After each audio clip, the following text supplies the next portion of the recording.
What's up, everyone? Welcome to Nooners of Locations and Lore, Winterfell. Couldn't pick a more appropriate location for the episode coming up for Game of Thrones. And without further ado, I will introduce my friend, AU Packmule. How is it going, buddy? Johnny, it's going great. I can't imagine anything better to talk about in regards to Game of Thrones than Winterfell with the Starks and the big battle coming up in episode 3. So, yeah, and plus we've had 2 great episodes at the location, and it's pretty exciting to talk about.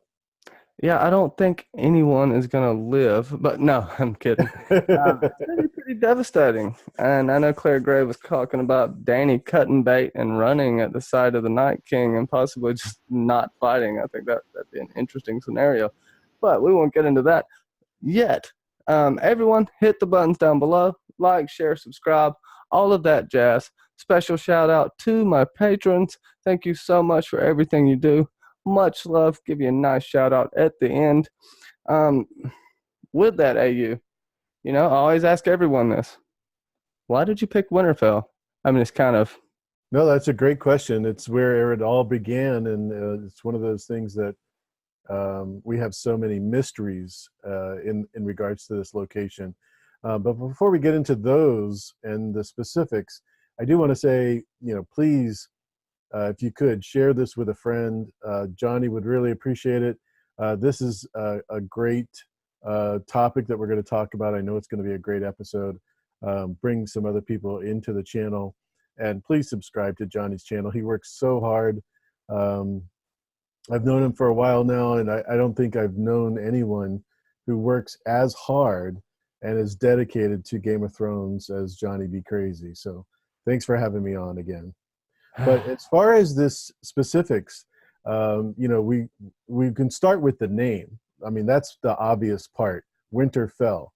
What the hell does that mean? Winterfell. We already know Storm's End, Hightower, King's Landing. You name every castle all around you, and you know exactly why it's called what it is. Winterfell doesn't mean anything if you think about it, because winter keeps coming, right?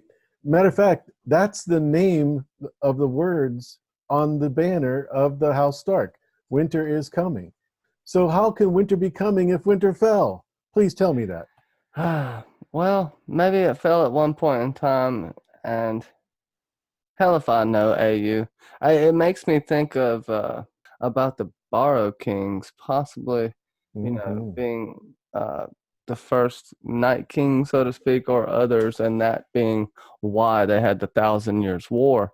And, it only lasted 200 years, but that would make for an epic war. And you have a lot of stuff about the entrails being used and sacrificed, and you hear that associated with the others in the books as well, or at least the old gods. So there's a lot of interesting Yeah, literature. that's the first actual hint to the Lord of the Rings series, the Barrow Wights. You have the Witch King of Agmar was the one that defeated the Barrows, and these are just huge mounds where there's people buried there, and that's the Barrows. And so these Barrow Wights in Lord of the Rings are the ones that haunt Pippin and the other hobbits, and uh, it's just a callback to that specifically. So I totally enjoy that nod in regards to the Barrow Kings. And that Yeah. was what, 8,000 years ago, supposedly? Somewhere in there, the kings of the first men, that was the line of kings always come from the Barrow Kings. So Hmm. that's what the legend says. We don't necessarily have anything, but maybe some runes and hearsay, honestly. And Lady Barbary Dustin is a Barrow, so to speak. She's from Barrowton. That is So, true. so they have a little connection there, and that goes to the crypts of Winterfell too, right? Which is a very mysterious place, and all Well, the we feelings that. have to assume that the crypts were there either before, or the Starks dug them up, and created the crypt.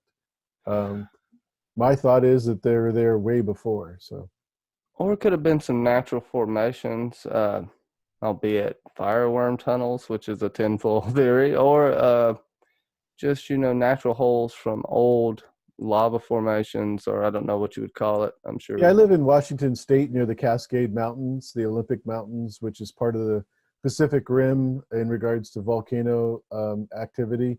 And there's always caves and tunnels in regards to collapse formations from those mountains all throughout the Cascade Range. The only problem is that we don't see anything like that in the areas around Winterfell. We don't see mountains, from volcano, and we would definitely see that. That's a good point too. And there is seemingly the hot springs are fed by some sort of lava vein, but it doesn't mean that a volcano is necessarily close by. Although I can't say there isn't one under the ground for sure. But yeah, Well, that's a good the point. Westerosi Ninja, who you know very Mhm. well, did a great explanation of that. But again, I don't see anything from studying the area around Winterfell that would make me believe that this is a geographic hotspot, um, whether it be from ancient history or current history, because you would have other areas that were destroyed in recent past. Yeah, and definitely a shout out to the Westerosi Ninja. You can actually find one of those videos on my channel and his channel as well. So go check that out. Mhm. There's a couple who did a special on the Arm of Thorn and everything. It's very insightful. He's a geologist and it's geophysicist. Sorry, Geophysicist, yeah, I don't was going yell to at me, say, Milt. yeah. But yeah, like how you said, that's a definitely good shout out. And with that, there's two different sections of Winterfell. There's an older inner wall, the inner section of Winterfell, and the outer section, which kind of, to your point, like it being there before, it's attributed to Brandon the Builder, but a lot of things are, right? A lot of Oh, absolutely.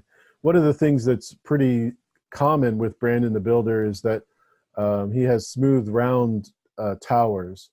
If you don't know, that's a very Andal aspect of building. The square towers, like in King's Landing, those are not Andal aspects of construction. So you can see on the bottom right hand side, those are almost all round. I think the first keep is the only one that's more rectangular. And then you mentioned the walls. We were talking about 100-foot inner walls, and he built those after he built the 80-foot outer walls. And then there's a wide moat in between them, as you can see on the bottom left-hand side. Those blue lines in between the walls. Those are definitely waterways. So the person that built this was really afraid of something coming in, or whatever was in Winterfell getting out. and it gives me a little bit of chills because isn't limestone seemingly is there in abundance what most of it's made of, if I'm not mistaken. Correct. Yeah, Which sandstone would be the easiest to bore through, and limestone would be the second easiest in regards to construction. and that has it's been known throughout history to hold paranormal abilities. Seemingly strengthens the paranormal realm, and it goes back to the crypts of Winterfell and the Kings of Winter. But I'll let you take it to where you want to take it, good sir. Well, I'm originally from Florida, so we had a lot of sandstone and limestone in the area, because of all the coral that was actually underneath the ground there. And a lot of times waterways would build up, and then because of the seasons and tides, etc., it would dry up, and then the land on top of it would sometimes collapse. So you can attribute to some of these, but most of them are very hard rock in regards to underneath the in the crypts. So I don't think that those are waterways specifically. But I do want to mention, speaking of waterways, on the bottom left hand side of the screen where Arya is an area called the Rills. And if you ever go to my channel and look at the songs of Winterfell and A Song of Ice and Fire, there's the Song of the Last Giant, which talks about the rills, and that's where he gets his fish from. So we know that the giants were around when Winterfell was built, and I think that's a great tribute to whoever was there had the giants' cooperation. And yeah, the wall was supposedly built with the help of giants, which makes sense to me. And seeing how Mance Raider gets along with the giants and pulled them together, it's not an impossible task. You know, you Absolutely can get not. along with them. And they're kind of bashful, you know. Don't Hmm. stare at them too long. Hey, you. Yeah, absolutely. I don't stare them at all at all. the And this other is thing too this is the the other heart. thing too that's interesting of Winterfell is in regards to the foundation. There's absolutely no foundation. Like Hightower has the oily black rock that's at the base of it, and it's obviously a super high tower. And from what they say, you can actually see the wall, the ice wall from the Hightower platform, whereas Winterfell has no foundation whatsoever. So that's an interesting thing because if you know anything about construction, and if you're going to build a building that's as big as 100-foot tall wall and keeps like that, you would definitely want a foundation. Well, was it a home for the children of the forest, much like under the weirwood where Bran is north of the wall? Could it have been that? Could they have at least used it? Like there's almost seemingly a foundation that was there, right? With the crypts in a sense, and then the rest of it's just Well, if you're asking why they built it without a foundation, my guess is because they built it in a hurry, not mm, because of anything else. If you think about the first keep, um, that's going to be closer to where the crypts are, and that built. They say that that's the first one, although that's it's kind of hard to prove because if it's 8,000 years old, I don't think it would still be there if it was. If you know what I'm saying. yeah, it's hmm, true. And you got the tower that Bran fell from, the Leaning Tower. I can't remember what it's called now for some reason. Winterfell is the heart of the North, and called the heart of the North, where Light Harbor is its mouth, so to speak. And I think that's a big point there. The heart tree, the heart of the North. I don't think that's by accident. Usually, the heart references aren't by accident in a Song of Ice and Fire. Um, do you think that could be the origin of the others? That place. This may be No, I don't believe it's the origin. I believe it's in a different story. The origin of the Night King, the 13th Lord Commander, blah blah blah.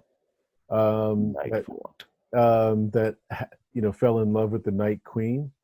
I Hmm. believe that that's where they met, and the 13th Lord Commander is actually the one who is a Stark, but he was watching the walls at Winterfell, and that's where the oath comes from for the Night's Mm. Watch.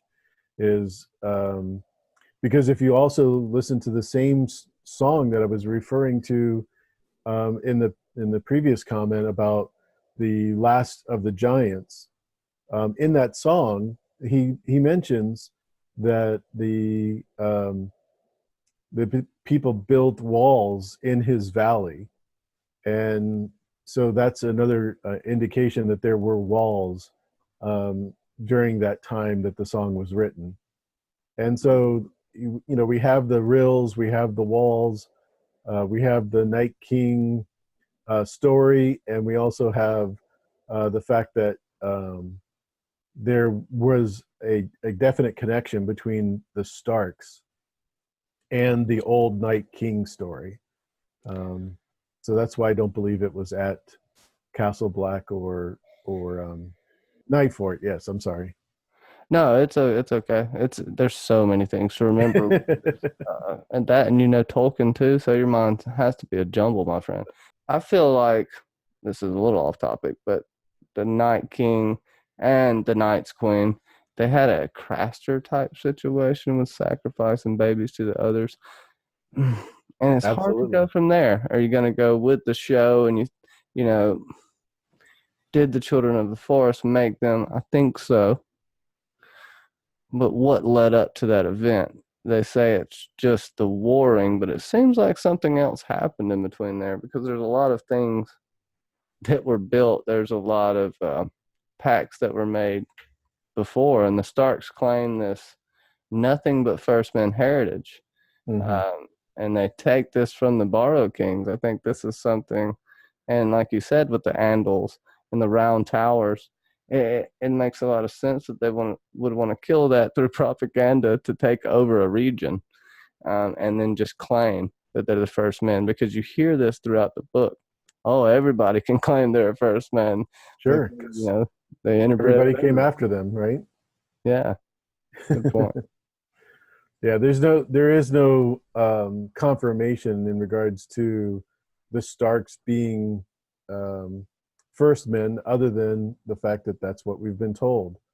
And when you're in this story, the victors always tell the story. So um, there's really no way to confirm that that's really what happened, because even the first men only wrote ruins on rocks. We didn't have anything in paper or passed down in song that was specifically against that. So And what they say, only maesters know. And are they going to tell you what they really say, right? And do they know? I think they've deciphered them. They're smart people. We have linguists today that can decipher things. I think there may be some secret there that they're hiding, but that is another episode. hmm. Um, and that makes me think. Go into Ice Eyes if you want to a little bit. Um, Yeah, you mentioned that. I just want to back up just a second yeah, in yeah, regards to yeah, the yeah. children, if I could.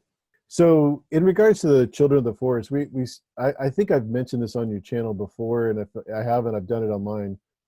When you have the children of the forest battling men for the first 1,000 years or so, the children of the forest used obsidian blades, as their primary weapon, whether it was arrowheads or spears.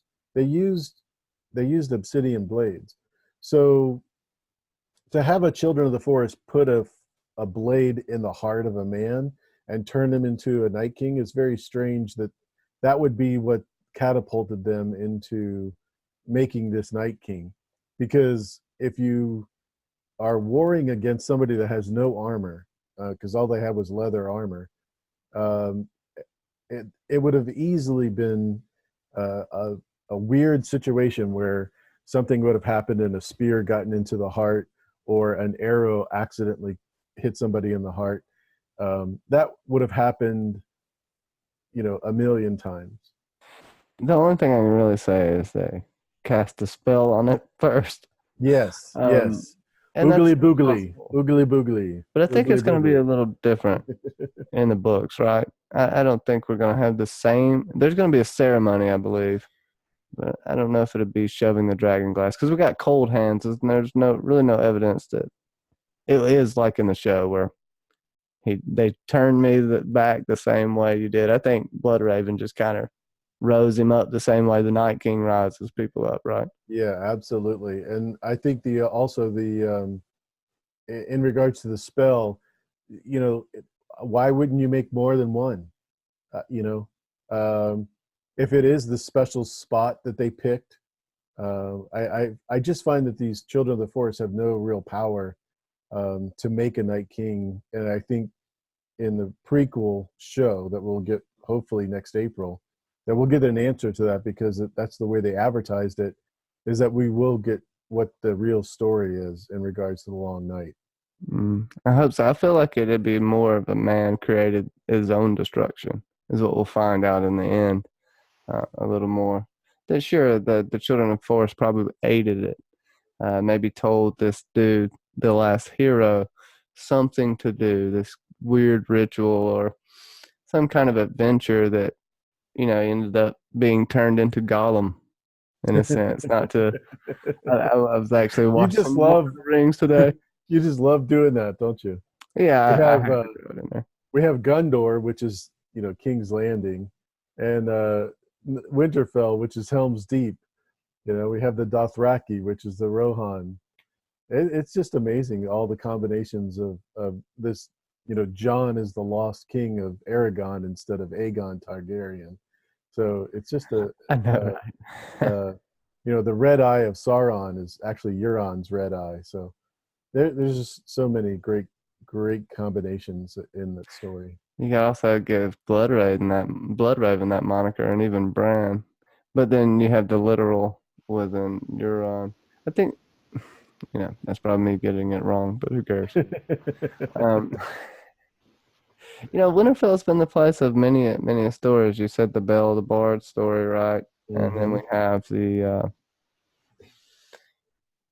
same thing that happened with Rhaegar and Lyanna, and something interesting happened in Fire and Blood. The Pact of Ice and Fire, where Sarah Snow was supposed to wed, was it Jacaerys Valerion? I think. That I don't know the specifics of the two, but we do know that there was a pact to make that arrangement, and they didn't keep it. So Yeah, it never panned out, but seemingly this is where the love stories go down as well, or at least this is the heart of them. This is kind of where they come from. I know it, with Rhaegar and Lyanna that happened at the tourney of Harrenhal, but I just mean in reference to Lyanna coming out there. And well, we at have least a John few. being there the whole time.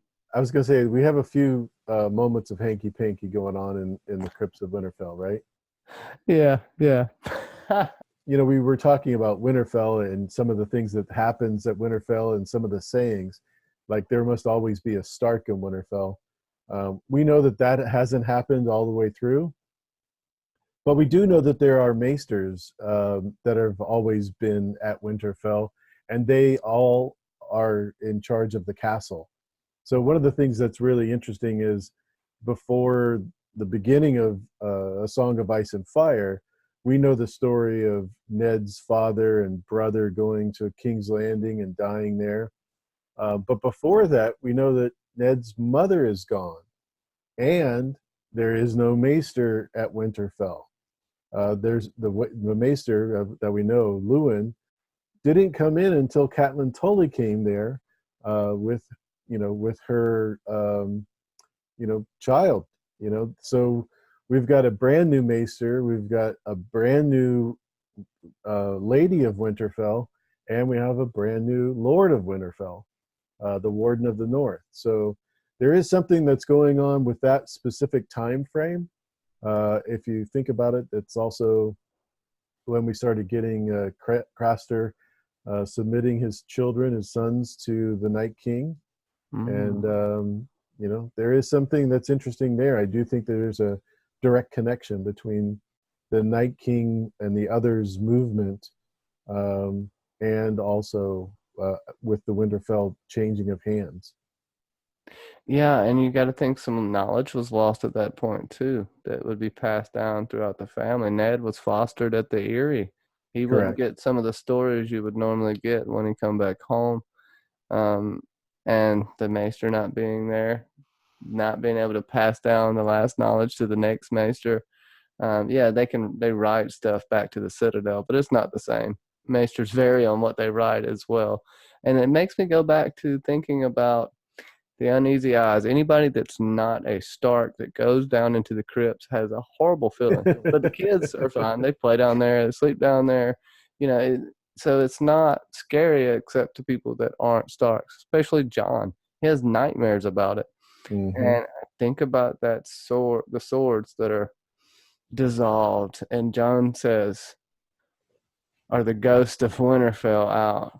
And at that point, could that be something that you're not supposed to let happen? You're supposed to put a fresh sword on there before, there could be just these small little things that would be, I don't know, it's like a butterfly effect. A And that's lot of people interesting. talk about the swords on the lap, and I'll just make mention that we see in season 1 where Robb has the sword across his lap when Tyrion comes to Winterfell, and it's because he doesn't want to welcome him. He doesn't give him guest right, Hmm.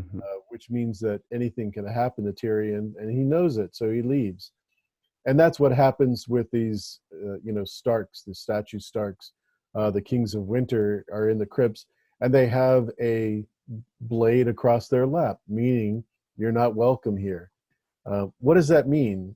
Does it really mean that the spirits of the Kings of Winter aren't welcome there, or does it mean whoever comes there isn't welcome? So it's interesting because we have you mentioned Barbary Dustin, who's one of the great um, characters that we love to hate because she always criticizes the Maester being the gray rats, and she spent a half an hour looking for the doorway to the crypt with two other guys, as she's being guarded there. And then Theon goes, well, I don't know what you're looking for because the doorway to the crypts is over here and it's all collapsed because of the fire. And so Theon and the two guards spend another half an hour digging out, and they come across gargoyles, which are another interesting thing because the only place that you find gargoyles in all of Planetos is Dragonstone, Valyria, and Winterfell. A pretty interesting combination. And then, she spends, another half hour, like I said, digging out where the doorway is and going to see Brandon. And, we get distracted because she's talking to the statue of Brandon and getting all the feels of Theon, discussing what it's like to not be a Stark and wanting to be a Stark. But we don't realize the guards are not there. The guards are off wandering the crypts. And what are they doing? We don't know what they're doing. So there's an interesting story, about that too, that I'd love to talk to George about, but we'll see what happens. Oh man, that makes me think. Give more credence to Vermax possibly laying a clutch of eggs down there. Well, With one of the things that's really common about the description of the crypts is the spiral doorway. It's spiral shaped, and what is spiral shaped? But a dragon can, without wings, could certainly do that. So, hmm. Oh, no, that is really cool, man. See, you're making me learn stuff today. I don't like it. No, I love it, bro. You bring such an awesome. I feel like we got this being the last stand in the show for a sense. Maybe then with the Night King, I almost think.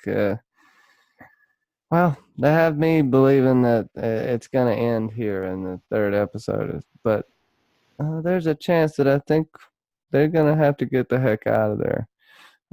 But before we get into any show speculation, we'll leave that to the end. What other things would you like to talk about with Winterfell? There's a lot there, so I don't want to trail off too bad. But well, what I wanted to ask you is, when do you think Winterfell got their first Maester? Because it's something that I don't know that they did that from the beginning. Well, I can tell you Jaehaerys? that Torrhen Stark met with Aegon and actually submitted to him. He's known as the King that knelt, and he had with him not only his brother, who was a little wild guy like Arya and Brandon and Lyanna, for that matter, but Brandon also, Snow. yeah, exactly, Brandon Snow. But he also had three maesters with him. Hmm. Not I not didn't. I never one, but noticed that. three. Think about that. Three maesters. Why would he have three maesters? Well, the Maester saw that as a threat, but that almost seems like overkill. Hmm. Oh, there's something sneaky going on here because I never noticed that. I figure the Starks would keep them. If the Starks are actually first men, they wouldn't be so willing to have Maesters there. The Maesters are straight up Andals. They're straight up Right? conspiracy theory Illuminati. They're got their fingers in everything, and literally, You're making me gonna go reread some text here after we get off. No By doubt. the way, it's called the Broken Tower that we missed Broken earlier. Tower. Yeah. Yeah, that would lend a lot of credence to, and it's round. I mean, that's got to be the stronghold of the Andals in the north. This Isn't that is weird? why the Starks would be cursed, right? They're claiming first men descent, but they really are the people that possibly wiped out the children. It's amazing. Whoa, blowing my mind. I'm so glad I had you on, man. Um, whew, It's funny tell how me some something so more. simple can be so interesting, right? Oh, I know, I love it. I love it. It just makes my wheels turn, and that's just I like being challenged with my thought process. Not a Sure. lot can do that, and this definitely gets my wheels turning. Um, Man, so many great things have happened here, along with the dire wolf coming to Jon Snow, coming to the kids. But Is there something else that bothers you about Winterfell, like maybe the banner, for example? We always have the dire head wolf, which is Robb Stark's banner. In the books, we get the white banner with the gray dire wolf on top of it. ice, That's the actual banner of Winterfell. Um, but for some reason or other, the television show just likes that Stark head of that Robb uses as his banner. help me out a little bit, AU. Give me some more juice. I'm trying to wrap my mind around some of this. I'll 'Cause leave the juice to Gray Area. She's the best at getting the juice. I'll just bring the golden nuggets. Yeah. we'll bring the golden nuggets just to make sure you don't. Yeah. Oh, how about the King's Road? I mean, if it wasn't for Winterfell, we wouldn't have the King's Road. That's what you know everybody travels on. So you got to thank them for making the king come to Winterfell, which has only happened a few times if you think about it. Yeah, the procession hasn't stopped there. Like Alisam was there. Um, Jacaerys Valerion was there. Did anybody else go there after that? Just Uh, Robert. That was the only just time I know. Robert. Yeah. Wow. Yeah, I mean, it's kind of an interesting story how the King's Road got built. Supposedly, Jairus just said, "We need roads," and it's not that simple. That propaganda machine that they put out all that stuff. Yeah, they were good. Like they were good a king and queen, but come on, nobody's that good. Hmm. But yeah, I mean the power they hold. Uh, they always the North remembers they've lost something for sure, and I think you're definitely keying in on it. I want that video to come out that I hear about. Um, and there's been a constant emphasis on the North, Hmm. but it's just been slowly waning, where people just aren't caring. Same thing with the wall, but it's happening with Winterfell as well, and people don't say that as much. Like the wall is Sure. being forgotten, but so is everywhere in the north, except possibly White Harbor, just because there's so much money there. Honestly, that's a huge port hub. Um, yeah, I really think that this was a stronghold to keep, to what you're saying, this curse away, so to speak. Um, because there's a power in king's blood, and they aren't the kings of winter for no reason. There isn't this king of the north being brought up for no reason at all. I don't think, and especially after what you've told me. And I know some of this, but I haven't put it together like you have. It's blowing my mind here, Yeah, it's a and lot of fun. I do think they've completely forgot even more so, especially that they're Andals. I think they're supposed to remember that in a sense. And this goes back to possibly the Mummers Forest conspiracy with White Harbor and why the Starks protected White Harbor and the Manderley so well. The Right. Order of the Green Hand. Yeah, I Yep. mean, we have the Boltons who are skinning people alive, and they kept them up north. So how bad can it be that that they kicked the Blackwoods out? What could they have done? Didn't even think about that. And that goes back to Beta Blackwood, and then you have everything tying back to Bloodraven. Yep, yep, So exactly. It's all Bloodraven's fault, right? there's a dark magic that was used. I mean, I just you see it throughout. There's Red Priestess like Alice Rivers at Harrenhal. She looked into the fires, brother. Aemon One Eye was telling, or Nuncle was telling Damon, um, and she told me that she would be here alone. And so there's a there has to be dark magic that was lost here. I think a I'm lot gonna of it throw you has for to do another with loop White here, Harbor. if Oh, I go ahead. could. So, we talked about the banners being dire wolves. The Starks in the Kings of Winter all have dire wolves at their feet. Um, there is dire wolves still around, unlike the lions of Lannister. They just haven't been south of the wall for 200 years. So if you have a sigil of your house as a dire wolf, why wouldn't you bring dire wolves to Winterfell? I just don't understand why they wouldn't want to keep dire wolves at Winterfell. Goes back to the children of the forest, I think, and seeing through their eyes. Dire wolves were known beasts that are warged, and more commonly, wolves are warged than anything else. They're the safest, one of the safest things to warg. So I think maybe it's just that simple, honestly, Mhm. because the Could the be. Andals were so scared of that they chopped down all the trees. But maybe this goes back to the pact and why they're protecting possibly the gods would. Ooh, man, hey you,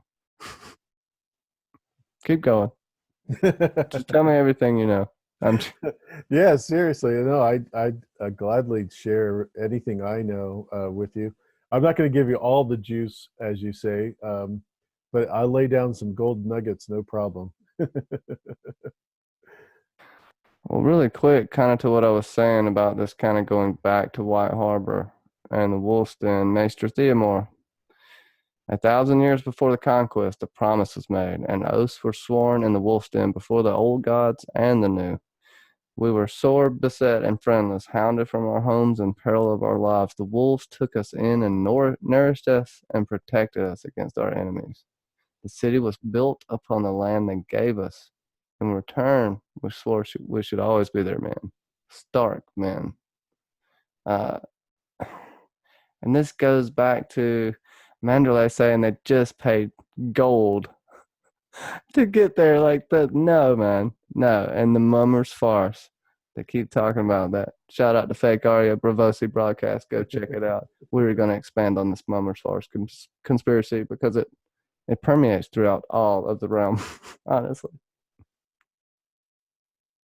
Thought, speculation, yell at me, AU. No, I'm just very excited. I've spilled all my nuggets, so All your nuggets. So, yeah. with all those nuggets, I think that's a definite proof in the way that, for sure the Starks were, in my opinion, and I'll go ahead and say this after talking today, the cause of this curse and possibly the ultimate bane of the children of the forest up until this pact was made, because there seemingly was more than one pact, in my opinion, don't you think, AU? You're saying that there was more than one pact? I think there was more than one interaction. There was Oh, an interaction absolutely. at the God's Yeah. Eye, and then there was a northern interaction. Well, I think the interaction at the God's Eye is not exactly what you might think it is. In regards to the pact is what you're referring to, and um, the reason I say that is because we know the timeline is really off, and I mean Mhm. off by 4 or 5 thousand years. Well, the Thousand Years' War was only 200 years. So, and even Samuel said, "You're not the 199th Lord Commander, right?" hmm Because we already know there's not that many. So, yeah, you matter of have to. fact, you're not even the youngest Lord Commander. We already know three others that aren't younger than you. There's like a 9-year-old. Well, how did he do it? That must have been a Leon and Mormont type. A little awkward, yeah. um, yeah, it's murky. Ever since me kind of delving into the locations and lore a little more. I've read everything, but when you try to dig there, you find stuff that you just have to go reevaluate everything. You have to like second guess what you've read before and what you think you know. So I never, and that's why it's hard for me to stick to theories. I can be confident in them, but I will definitely hear you out if you want to poke holes in it because I probably have already poked holes in it myself. But that's the fun of this. That's why I love this so much, man. Absolutely. Um, And one of the cool things about it is that when you're going through that fourth, fifth, sixth reread, whatever it is, you always catch something that you remembered that happened, a book in the future that that's linked to what you're reading. yeah. And it's not something that you can read chronologically and make sense of at the end because there's so much material that you have to go back and reread it in order to actually see it. Very true. Very true. Kind of with that, we might as well do this. What do you think is going to happen in the upcoming episode, the battle for Winterfell? Or Well, what's I your definitely, I definitely think we win the Battle of Winterfell in regards to um, Winterfell itself. But the problem is that we have another battle on our hands, and that's the 20,000, um, the Golden Company um, in King's Landing. That's what Danny was promised that John would deliver, and we still have that scene. Like I said, Gundor. We've got to go to Gundor and call the army of the dead and get help from the Corsairs. Instead of the Corsairs, it's the Greyjoys. Yeah, mm, it's just like Lord of the Rings. So that's going to be episode 5, and then obviously episode 6 is going to be Dan and Dave's coup de grace, and they're going to leave happily ever after, and hopefully make a damn good Star Wars trilogy. mm. That would be nice. That would be nice. I'm pulling this over to the side here so you can see my lovely face very well. And I'm pretty sure I got to make an announcement because you're going to be on Nooners of Thrones. I think not this week, but next week. Let me double check. Not next week. Ah, yeah, May the 6th. Got to Awesome. come check AU out on Nooners of Thrones and definitely be on Nooners of Thrones, every Monday. Just come hang out with us, do little contests, trivia questions. No, we're not. We're not Citadel of Trivia. Go check them out. But They're awesome though. well, I ask a question. I make my panelists ask a question, so it takes it out of my hands. There's no cheating on my end. Um, and we have a fun time, so come check that out every Friday at 2 p.m. And Wednesday I'm dropping a quickie, and Sunday I'm dropping a quickie, so check that out. I already have a quickie on my Patreon, so that's good. While you're looking that up, can I ask you what was your favorite part of episode 2? I would say Brienne, but just to go away from, of course, I love that. But I love the Sansa, Danny, John.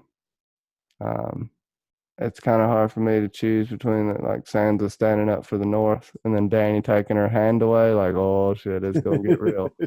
And then Danny, the whole your war thing, and the Night King's coming. What about the Iron Throne? And oh my God, your brother and your best friend told you you're king, huh? Oh my gosh, man. So Isn't yeah, that convenient? oh no doubt that is killer there. But yeah, that's definitely my favorite moment because that sets up so much. Um, with that, let me give a shout out to my Patreon patrons. Um, become a crazy companion or an insane elite today. Do all kinds of watch parties. You get early access to quickies. I do movie reviews, all kinds of stuff because I work really hard. So with that, AU, what do you have going on, my friend? Tell everybody where they can find you because you're awesome. Well, I just finished doing a really great live stream on Kyle Azora Hype's channel. on Sunday night, right after the episode. Last night I did podcast Winterfell. Today I'm on Johnny B. Crazy's channel, and tomorrow I'll do my own live stream on my channel. And hopefully before this thing is over, I've been promising a great video called The Origins of Winterfell. And we'll talk about some of the things that I've shared today and some little hidden nuggets that I got to keep to myself. Yeah, he can't give it all to you today, folks. I'm sorry. I'm sorry. He just can't give it all to you. But yeah, I'll link all your stuff in the descriptions, wherever you've been and wherever you're at, because you are a nugget, my friend, and not in a bad way. But I'd like to thank you and thank everyone for watching. This has been Nooners of Locations and More.